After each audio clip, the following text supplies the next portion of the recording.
Magandang araw po sa ating lahat. Alam niyo po ba na bago po matapos ang taon na to ay meron pong isang lugar dito sa Pilipinas ang nabigyan po ng food pack at 3,000 cash assistance? Saan nga ba ito? Ating pong alamin.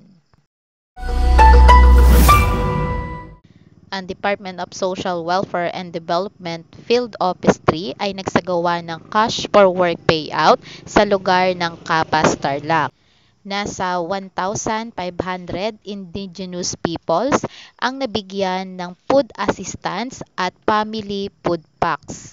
Ang bawat benepisyaryo ay nakatanggap ng food assistance na nagkakahalaga ng 3,000 pesos at may kasama po itong family food packs.